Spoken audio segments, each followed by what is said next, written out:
আমার হাজবেন্ডের মোটামুটি বড়লোকই বলা যায়। 21 বছর বয়সে আমার বিয়ে হয়। রিলেটিভ ছিল আমার হাজবেন্ড, আমার সম্পর্কে আমার মামা হতো দূর সম্পর্কের, কিন্তু তার টাকা পয়সা দেখে সবাই মিলে জোর করে আমাদের বিয়ে দেয়। তার কাছে নিজের ফ্যামিলিকে ভালো সাজানোর জন্য সবসময় তাকে এটা ফিল করাইছি যে আমি তাকে অনেক ভালোবাসি। আর বিয়ের আগে আমি আর আমার আব্বু একটু একটু রাজি হয়েছিলাম দেখি সেও আমাদেরকে ফাঁদে ফেলে দেয়। সেও এমন ভাবে চলতো যেন সে আমাকে পেয়ে অনেক খুশি। এক পর্যায়ে বিয়ে হয়। এত তাড়াতাড়ি বাচ্চা নেব না বলেই হঠাৎই আমি কনসেপ্ট করে ফেলি। তার কথা রাখতে গিয়ে বিয়ের 3 মাস পর আমাকে নিয়ে দুবাই চলে যায় সে। অনেক ভালোবাসতো তখনও। আবার মাঝে মাঝে উল্টাপাল্টা করে ফেলতো। আবার নিজেই ক্ষমা চাইতো। যখন ভালো আচরণ করতো আমার মনে হতো যে পৃথিবীতে সবচেয়ে সুখী মানুষটি হয়তো আমি। তখন তার সামান্য জ্বালাতন আমার গায়ে লাগতো না খুব একটা। তারপর তাকে আমি ভালোবাসা দিয়ে অনেক বোঝাই। সেও আমাকে অনেক ভালোবাসে। আমাদের মাঝে খুব বেশি ঝামেলা না হলেও টুকিটাকি একটু ঝামেলা হতো। ওইটা আমি মাথায় নিতাম না। তারপর আমাকে 7 মাসে প্রেগনেন্ট অবস্থায় সে বাড়িতে রেখে যায়। বাবু হওয়ার আগের দিনও মানুষটা আমাকে অনেক ভালোবাসতো, আমার সুখ দুঃখ বুঝতো। তারপর আস্তে আস্তেই তার কিছু নোংরা অতীত আমার সামনে চলে আসে, না চাইতেই চলে আসে। আর সে থেকেই শুরু হয়ে যায় ঝামেলা। আমি সব মেনে নিয়েও তার কাছে দোষী হলাম, কেন আমি তার নোংরা অতীত শুনলাম কিংবা জানলাম।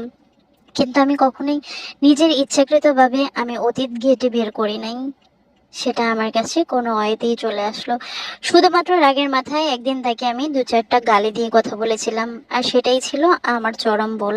তারপর বাবার বাড়িতে আম্মুকে আপুকে সব বিষয়ে আমি জানাই। প্রথম প্রথম তারাও কষ্ট পেয়েছে, কিন্তু এখন যখন আমি বাবার বাড়িতে পার্মানেন্ট হয়ে গেছি, এখন তারাও উল্টা আমাকে বলে যে আমি হয়তো বা অপরাধী।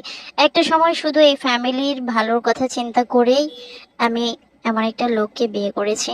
আর সেই ফ্যামিলিও বলে, তুই বিয়েতে রাজি না থাকলে কি আর আমরা জোর করে বিয়ে দিতাম? এখন আমার সংসার প্রায় ভাঙার পথেই আছে। সে পর্যন্ত আমার পক্ষে নাই, আমার ফ্যামিলিও আমার পক্ষে নাই। আমার এত ভালোবাসার হাজবেন্ডই যখন আমার পক্ষে নাই, আর আমার পরিবারের কথা আমি কি বা বলবো?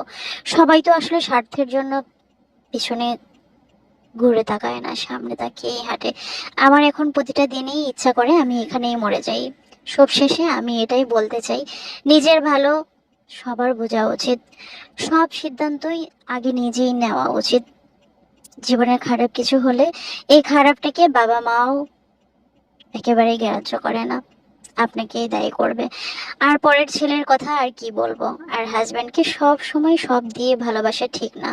যতটুকু প্রয়োজন ঠিক ততটুকু দেওয়াই উচিত। কিন্তু আমরা মেয়েরা এতটাই স্বামী ভক্ত, সবকিছু উজাড় করে দিয়ে দেই, সাথে সাথে সব মনের কথাও বলে ফেলি। আর স্বামীরা যখন বুঝতে পারে আমার বউ আমাকে ছাড়া পৃথিবীর অন্য কোথাও যাবে না, মারিকাটি যাই করি না কেন, আমি নিজে যত অপরাধের সাথেই জড়িত থাকি না কেন, তখন স্বামীরা সুযোগ নেয়, ভাবে যে আমার বউ তো দুনিয়া উল্টে গেলেও আমাকে ছেড়ে যাবে না।